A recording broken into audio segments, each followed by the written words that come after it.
Welcome to Sasi சமையல். இன்னைக்கு நம்ம என்ன பார்க்க போறோம் அப்படின்னா ரொம்ப ரொம்ப ஒரு ஹெல்த்தியான சுவையான நெல்லிக்காய் ரசம் தான் பார்க்க போறோம்.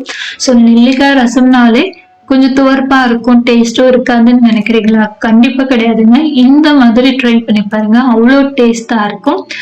விட்டமின் சி, கால்சியம் அதிகமா இருக்கிற இந்த ரசம் ஒரு டைம் செஞ்சு பார்த்தீங்கன்னா கண்டிப்பா திரும்ப திரும்ப செய்வீங்க. வாங்க எப்படின்ட்டு பார்க்கலாம். குக்கர்ல ஒரு 6 பழ நெல்லிக்காய், ஒரு தக்காளி, 3 டேபிள் ஸ்பூன் துவரம்பருப்பு, 1/2 டீஸ்பூன் மஞ்சள் தூள், 1 கப் தண்ணி, 1/2 டீஸ்பூன் எண்ணெய் விட்டுட்டு 5 விசில் விட்டு எடுத்து வச்சுக்கோங்க.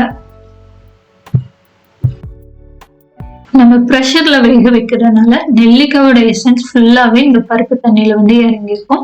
ஸோ இப்ப வேக வச்சிருக்கிற நெல்லிக்காயை மட்டும் தனியா எடுத்துக்கோங்க. நம்ம இந்த ரசத்துக்கு நெல்லிக்காயை அரைச்செல்லாம் சேர்க்க போறதில்ல, அதனால துவர்ப்பு தன்மை வந்து பெருசா இருக்கவே இருக்காது இந்த ரசத்துல. அதே மாதிரி நம்ம போட்டிருக்கிற தக்காளியிலையும் இது மாதிரி தோலை உரிச்சிட்டு உள்ள சேர்த்து இது மாதிரி நல்லா கடைஞ்சி எடுத்துக்கோங்க. நெக்ஸ்ட் ரசத்துக்கு மசாலா ரெடி பண்ணிக்கலாம். 1 டீஸ்பூன் ஜீரகம், 1 டீஸ்பூன் மிளகு, 4-5 பல் பூண்டு, காரத்துக்கு ஏற்ற மாதிரி வரமிளகா, 1 கொத்து கருவேப்பிலை சேர்த்து அரைச்சு வச்சுக்கோங்க. கடாயில 1 டீஸ்பூன் எண்ணெய், 1/2 டீஸ்பூன் நெய் விட்டுக்கோங்க. இது கூட 1/2 டீஸ்பூன் கடுகு, கொஞ்சமா பெருங்காயம் சேர்த்து பொரிய விடுங்க. கூடவே கொஞ்சம் கருவேப்பிலையும் வரமிளகாயும் சேர்த்து தாளிச்சுக்கோங்க.